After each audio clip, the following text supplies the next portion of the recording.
আপনি তো আগে হিন্দু ছিলেন। জি। তো হিন্দু, আপনার আগে পূর্বে ধর্ম হিন্দু, ওই জায়গায় মূর্তি পূজা বলতে কোনো কিছু আছে কিনা? এই বিষয়টা বলতে গেলে আগে যেহেতু আমি হিন্দু ছিলাম, মূর্তি পূজা বলতে তাদের বেদের মধ্যে একটা আছে, মন্ত্র আছে, নাতাস্তি প্রতিমা আস্তি। যিনি সর্বশক্তিমান ঈশ্বর, তার কোনো মূর্তি বা প্রতিমা নাই। বেদে স্পষ্ট দলিল, নাতাস্তি প্রতিমা আস্তি।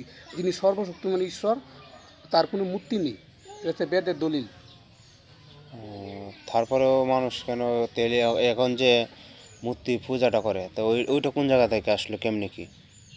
এটা অনেক তাদের লম্বা চূড়া কাহিনী, কিন্তু এই জায়গায় আরেকটি আছে, অন্দংতম প্রবেশন্তি যেহ সংবৃত্তি মুপাস্তে তত যে ইমুজে তবুজ সম্ভূতেরতা। অর্থাৎ যারা মূর্তি পূজা করে, যারা প্রকৃতি পূজা করে তারা অন্ধকার নরকে যাবে, আর যারা মূর্তি পূজা করে তারা আরও বেশি অন্ধকার যাবে, নরকে যাবে। অর্থাৎ প্রকৃতি পূজা আর মূর্তি পূজা আমরা ইসলামী ধর্মে ইয়াতে নিষিদ্ধ আছে, ঠিক ততরূপ তাদের হিন্দু ধর্মেও ওটা নিষিদ্ধ।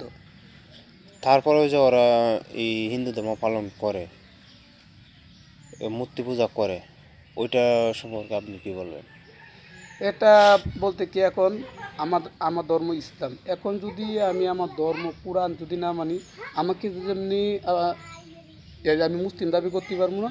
আর যারা হিন্দু, যেহেতু বেদের মন্ত্র, তারা যদি বেদ না মানে, তাদেরকেও আমি মনে করি হিন্দু বলার সুযোগ নেই। কারণ আমি যদি কোরআনের বিরোধিতা করি, কোরআন না মানি, তখন আমাকে যেমন আপনারা মুসলিম বলবেন না, ঠিক ততরূপ তারা যেহেতু বেদের মধ্যে স্পষ্ট দলিল, তারা এই দলিলগুলো যদি না এদের না মানে, তাদেরকে আমারও এটাকে মত থেকে হিন্দু বলার কোনো সুযোগ নেই।